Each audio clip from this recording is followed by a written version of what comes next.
있잖아요. 잠깐만 제 얘기 좀 들어보세요. 지금부터 정말 엄청난 이야기를 하나 해보려고 하는데요.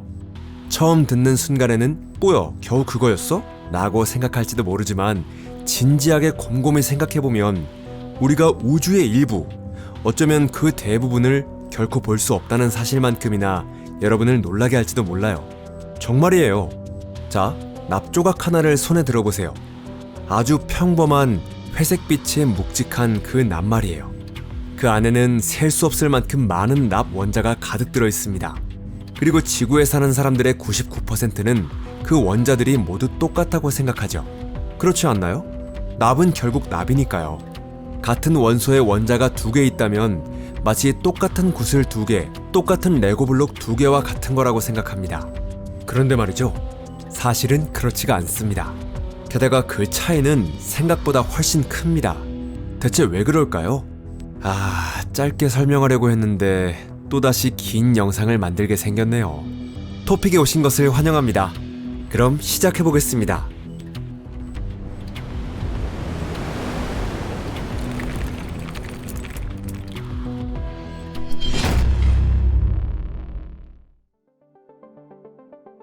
단 하나의 중성자로 생명의 물은 죽음의 물이 된다. 자, 아주 평범한 납덩어리 속에도 실제로는 중성자의 개수가 서로 다른 납 원자들이 나란히 섞여 있는 경우가 있습니다. 이들은 같은 원소에 속하는 서로 다른 동위원소죠. 다만 납은 무겁고 구조가 복잡한 예이므로 먼저 가장 단순한 수소부터 살펴볼게요. 주기율표에서 가장 첫 번째 칸에 있는 원소죠. 양성자 하나와 전자 하나. 그런 수소조차도 자연계에는 무려 3종류나 존재합니다. 이건 학자들만 신경 쓰는 사소한 이야기가 아닙니다. 물속에 들어있는 어떤 종류의 수소 원자는 말 그대로 물을 생명의 물로 만들고 또 다른 종류는 죽음의 물로 만들어버립니다. 이것은 결코 사소한 차이가 아니라 말 그대로 생사를 가르는 경계죠. 게다가 이건 아직 시작에 불과합니다. 조금만 더 깊이 들어가 보면 어떤 원자는 마치 무대 배우가 몇 초 만에 무대 뒤로 사라졌다가 완전히 다른 의상을 입고 다시 등장하듯 한 상태에서 다른 상태로 너무도 자연스럽게 모습을 바꿀 수 있습니다. 자, 다시 수소 이야기로 돌아가 볼게요. 사실 원자 핵 속의 양성자가 항상 혼자인 것은 아닙니다. 그 옆에 중성자 하나가 얹혀 사는 경우도 있죠. 때로는 2개가 함께하기도 하고요. 그렇다면 애초에 우리는 중성자에 대해 뭘 알고 있을까요? 중성자는 전하를 띠지 않는 중성입자이며 화학 반응에도 거의 영향을 미치지 않기 때문에 이런 더부살이를 바깥에서는 거의 눈치챌 수 없습니다. 원자 핵 주위를 전자 하나가 돌고 있는 상태에는 아무런 변화가 없죠. 주기율표의 첫 번째 칸에 있던 수소는 여전히 첫 번째 자리를 그대로 지킵니다. 달라진 건 오직 원자의 질량뿐이죠. 원자의 질량이 2배, 심지어 3배까지 무거워지는 것입니다. 먼저 첫 번째는 가장 평범한 수소입니다. 양성자가 하나만 들어있죠. 이것을 경수소, 프로튬이라고 합니다. 우주에 존재하는 수소의 압도적인 대부분이 바로 이것인데요. 별도, 지금 여러분의 컵에 담긴 물도 그 대부분은 이 수소로 이루어져 있습니다. 두 번째는 중수소, 두테륨입니다. 양성자는 똑같이 하나지만 여기에 중성자 하나가 추가되어 있죠. 그 결과 원자의 질량은 거의 2배가 됩니다. 화학적 성질은 거의 비슷하지만 질량만큼은 거의 2배나 되는 것이죠. 별거 아닌 것처럼 느껴지시나요? 원래 약 1.7 곱하기 10의 마이너스 27 제곱킬로그램이었던 원자가 약 3.3 곱하기 10의 마이너스 27 제곱킬로그램이 되었을 뿐입니다. 하지만 이 사소한 차이가 수십억, 수천억 개의 원자의 수만큼 곱해지는 것이죠. 한번 시멘트 한 포대를 등에 메어보세요. 어떨까요? 그럼 그게 2포대라면 어떨까요? 즉, 이 사소한 차이가 모든 생명체에게는 엄청난 대가가 되어 돌아오는 것입니다. 사실 중수소 역시 물 분자 속으로 들어갈 수 있습니다. 애초에 자연계에 존재하는 모든 물에는 중수소가 들어있으며 단지 그 양이 극히 적을 뿐이죠. 우리에게는 다행스러운 일이에요. 그런데 일반 수소의 상당 부분을 중수소로 바꾸면 이른바 중수가 만들어집니다. 겉보기에는 평범한 물과 다를 것이 없죠. 투명하고 젖어 있으며 마실 수도 있어요. 하지만 살아있는 세포에게 이것은 서서히 작용하는 독입니다. 중수소는 생화학 반응의 속도를 늦춥니다. 중수소가 포함된 화학 결합은 끊어지기도 어렵고 형성되기도 어려워지며 그 결과 정교하게 조율되어 있던 세포의 시스템이 조금씩 무너지기 시작해 세포는 정상적으로 분열하거나 성장할 수 없게 되죠. 생명은 말 그대로 깊은 수렁에 빠져버리는 것입니다. 다시 한번 강조하지만 이것이 바로 사소한 차이죠. 같은 원소, 같은 수소임에도 한쪽 동위원소는 생명을 떠받치는 기반이 되고 다른 한쪽은 농도가 높아지면 생명을 조금씩 좀먹기 시작합니다. 그리고 세 번째 종류로 삼중수소, 트리튬이 있습니다. 이쪽은 양성자 하나에 중성자 2개가 들어있죠. 이 수소는 완전히 다른 성질을 지니고 있는데요. 방사성을 띠고 있으며 불안정하기 때문에 방사선을 내보내면서 붕괴해 갑니다. 즉 겉모습은 똑같은 새쌍둥이 형제처럼 보여도 중성자가 단 하나 더 늘어난 것만으로도 그 본질은 완전히 다른 존재가 되어버리는 것이죠. 아니 그건 반칙이잖아 라고 여러분은 외칠지도 모르죠. 그래, 형식적으로는 모두 수소인 건 맞아. 하지만 이 셋은 결국 서로 다른 거잖아. 입자를 이루는 구성도 다르고 질량도 다르니까. 그래서 동위원소라고 부르는 거 아니야. 하지만 입자 구성이 완전히 똑같은 원자 2개를 가져온다면 그건 아무리 그래도 같은 원자일 수밖에 없잖아. 그런데도 자연은 또다시 우리를 한 방 먹이죠. 이번에도 여러분의 패배입니다. 과학의 역사로 보면 불과 엊그제나 다름없는 2025년 1월 핀란드와 영국의 물리학자들로 이루어진 연구팀이 납 190의 원자핵에 도달했습니다. 연구진은 원자핵을 합성한 뒤 상태가 바뀌는 과정에서 방출되는 감마선을 단서로 그 형태를 자세히 조사했죠. 그리고 매우 흥미로운 사실을 밝혀냈습니다. 납 190의 원자핵은 구형이 아니었던 것이죠. 정확히 말하면 구형만 존재하는 것이 아니었습니다. 럭비공처럼 길쭉한 형태도 될 수 있고 귤처럼 약간 납작하게 눌린 형태도 될 수 있죠. 하지만 놀라기에는 아직 이른데요. 무려 이 세 가지 형태를 동시에 띠는 것조차 가능했던 것이죠. 정말 믿기 어려운 이야기인데요. 도대체 이걸 어떻게 이해하고 더 나아가 어떻게 상상하라는 걸까요? 마치 동전을 던졌더니 앞면과 뒷면이 동시에 나오고 게다가 동전이 옆면으로 서 있는 모습을 상상하라는 것과 같습니다. 같으면서도 결국은 다르다는 뜻일까요?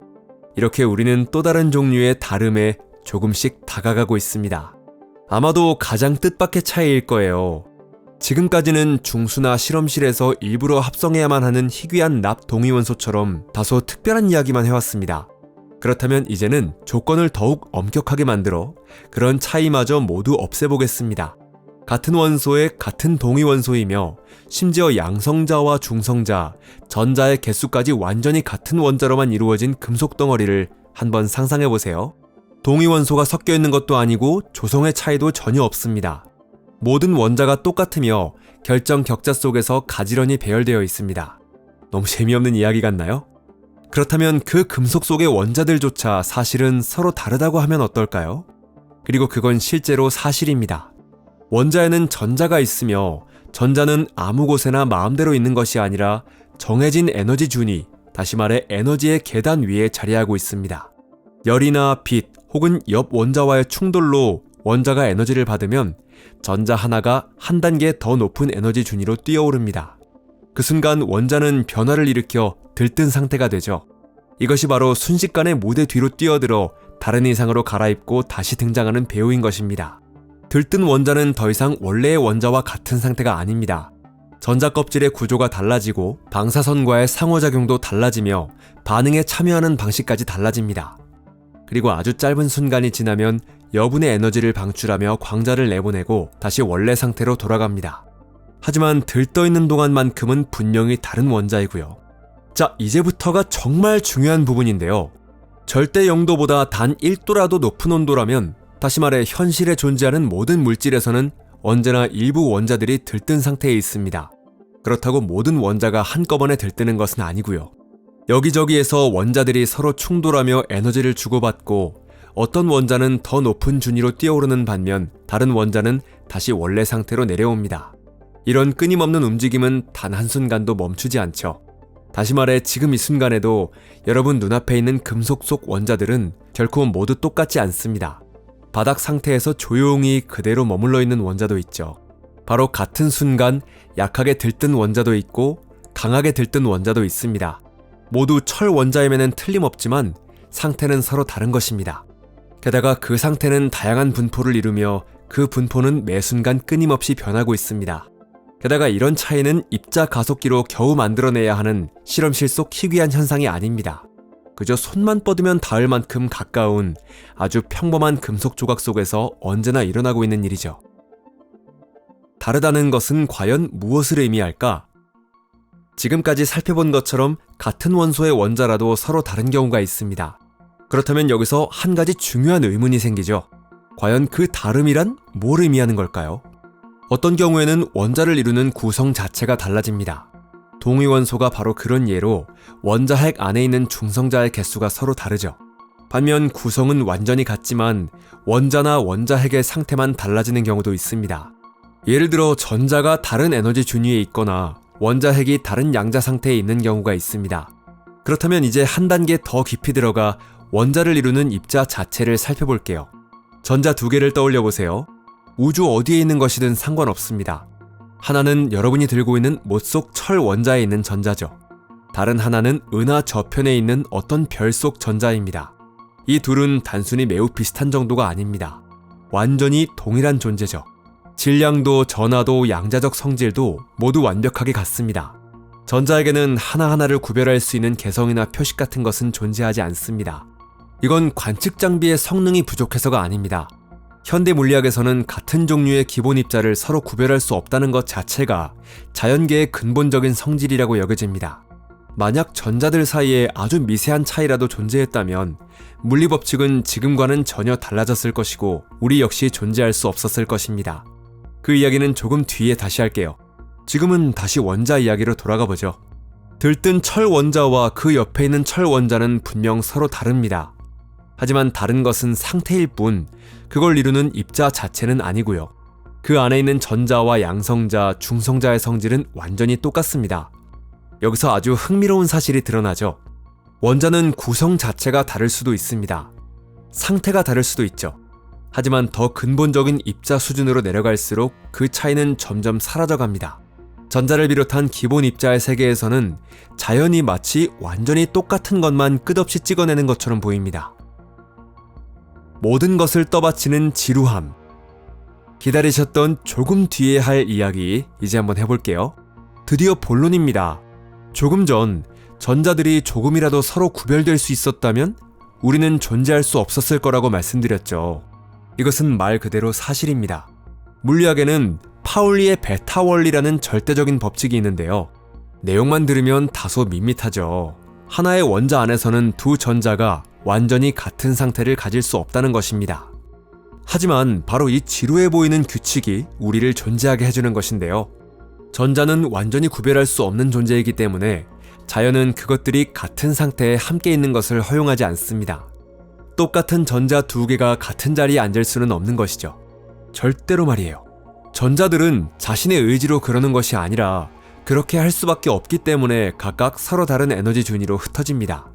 하나가 가장 아래 계단을 차지하면 다음 전자는 반드시 그 위 단계로 올라가야 합니다. 이렇게 해서 전자 껍질이 생겨나고 질서가 만들어지는 것이죠. 이런 방식으로 각각의 원소는 전자로 이루어진 고유한 바깥쪽 옷을 갖게 됩니다. 그리고 바로 이것이 원자가 다른 원자와 어떻게 결합하는지, 어떤 물질을 만드는지, 또 어떤 구조를 이루는지를 비롯한 모든 화학 반응을 결정합니다. 만약 이 구별할 수 없음이라는 성질이 사라진다면 모든 것은 무너지고 말죠. 전자 하나하나에게 아주 작은 개성이라도 있었다면 파울리의 베타 원리는 더 이상 성립하지 않았을 거예요. 전자들은 굳이 서로 다른 에너지 준위로 나뉘어 있을 필요가 없어집니다. 모두가 가장 낮은 에너지 준위로 한꺼번에 우르르 떨어져 버리고 전자 껍질도 화학도 존재하지 않게 됩니다. 모든 원자는 똑같은 얼굴을 하게 되고 세상은 회색빛의 생명 없는 단조로운 공간으로 변해버릴 것입니다. 물도, 바위도, 별도, 그리고 우리 역시 존재하지 않았을 거예요. 이 반전 어떠셨어요? 이 영상에서는 지금까지 원자의 다름만을 계속 따라가 보았습니다. 그런데 실제로 이 세계의 풍요로움과 다양성 그리고 복잡함은 다름만으로 탄생한 것이 아니었습니다. 그 모든 것의 토대에는 가장 근본적인 입자들이 완벽할 정도로 똑같다는 사실이 있었던 것이죠. 그리고 여기에는 또 하나 흥미로운 점이 있습니다. 우리는 모두 세상에 단 하나뿐인 것을 좋아합니다. 대체할 수 없는 존재, 개성이 넘치는 존재, 똑같은 것은 둘도 없는 존재 같은 말에는 특별한 울림이 있어서 우리는 자연스럽게 마음이 끌리죠. 반면 같다라는 말은 평범하고 밋밋하게 느껴져 우린 별다른 관심도 두지 않은 채 지나쳐버립니다. 하지만 그건 너무나 아까운 일인데요. 우주에서 가장 놀라운 능력이란 바로 완전히 똑같은 것을 끝없이 만들어낼 수 있는 것입니다. 전자 두 개를 단 하나의 오차도 없이 만들어내는 것, 그리고 그걸 수조 번의 수조 배만큼 반복해서 만들어도 모든 것이 털끝만큼의 차이도 없이 완전히 같습니다. 이거야말로 진정한 기적이죠. 우리는 원자의 차이를 찾아 나섰고 실제로 그 차이를 발견했습니다. 하지만 물질의 구조 속 깊은 곳으로 들어갈수록 차이보다도 같음이 더욱 선명하게 드러났죠. 그리고 바로 그 같음이라는 토대 위에 이 세상의 모든 다양성이 쌓아 올려져 있는 것입니다. 이 영상이 마음에 드셨다면 좋아요를 눌러주시고 친구들과도 꼭 공유해주세요. 시청해주셔서 감사합니다. 그럼 다음 영상에서 다시 뵐게요. 안녕히 계세요.